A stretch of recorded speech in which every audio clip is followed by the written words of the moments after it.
Chapter 14 एक अजीब रहस्य। वीरेंद्र को गुंडों से बचाकर प्रिंसिपल सर को पैसे देने के बाद राज घर आया। घर पर नमन ने उसके लिए मैगी बनाई हुई थी, जिसे खाकर राज बिस्तर पर लेट गया। उसे बार बार वीरेंद्र का ही ख्याल आ रहा था। उसने वीरेंद्र से बात की। वीरेंद्र के पीछे से मंदिर की घंटियों की आवाज़ आ रही थी। वीरेंद्र ने कहा, मैं बाहर हूँ, बाद में बात करता हूँ।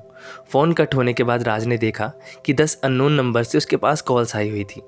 राज के पास अलग अलग लोगों के फ़ोन आ रहे थे। कोई कह रहा था हम आपके साथ काम करना चाहते हैं, तो कोई कह रहा था भाई तुमसे मिलना चाहते हैं। राज ने कुछ देर बाद परेशान होकर अपना फ़ोन ही स्विच ऑफ कर दिया। थोड़ी ही देर बाद राज की आंख लग गई। नमन ने 7 बजे राज को उठाकर कहा, भैया उठ जाइए वरना आप लेट हो जाएंगे। राज ने उठकर हाथ मुंह धोया और तैयार होकर होटल के लिए निकल गया।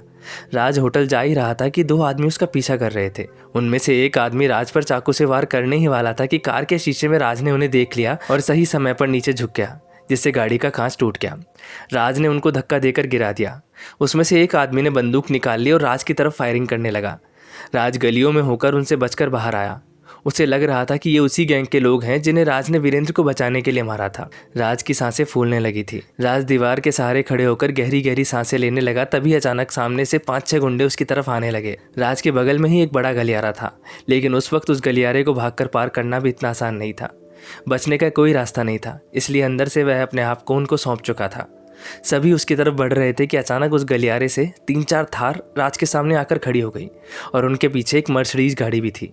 उस थार में से एक आदमी उतरा और उसने जल्दी से राज को कवर करके मर्सिडीज में बिठा दिया।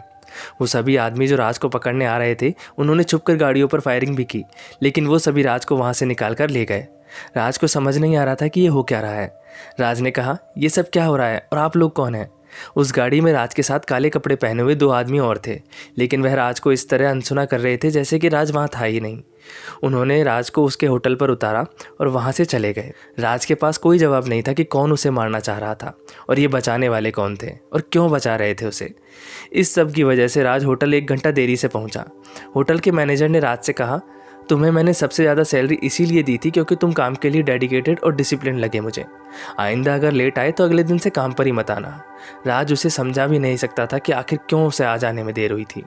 राज ने कहा, सॉरी सर, आइंदा कभी ऐसा नहीं होगा। मैनेजर वहाँ से चला गया।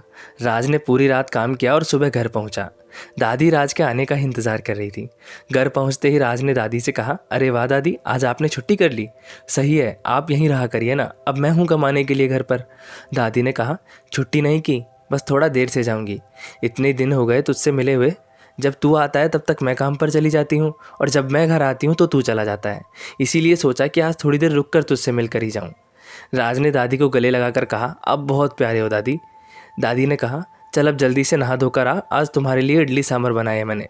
राज अंदर गया और नहा धोकर कॉलेज के लिए तैयार होकर आया। दादी ने सबके लिए थाली में खाना लगाया और तीनों साथ बैठकर इडली सांभर खाने लगे। दादी ने राज से कहा, बेटा तू टाइम से जाया कर और टाइम से आ जाया कर, आजकल समय बहुत ख़राब है। राज ने कहा, क्या हुआ दादी, आप अचानक ये सब क्यों सोचने लगे?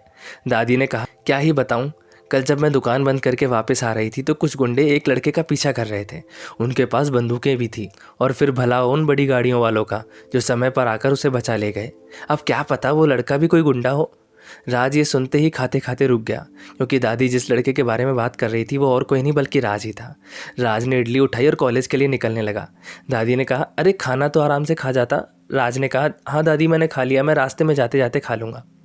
राज कॉलेज पहुंचा और पूरे टाइम उसका दिमाग कल रात वाली बात को सोचता रहा। वृंदा ने राज से कहा, क्या हुआ राज, काफ़ी देर से तुम परेशान लग रहे हो। राज क्या जवाब देगा वृंदा को, जब उसे खुद नहीं पता कि उसके साथ ये सब हो क्या रहा था। अपने जवाब कमेंट सेक्शन में कमेंट करके ज़रूर बताएं और सभी सवालों के जवाब जानने के लिए जुड़े रहिए फ़कीर की लकीर से, सिर्फ द स्टोरी टेलर पर।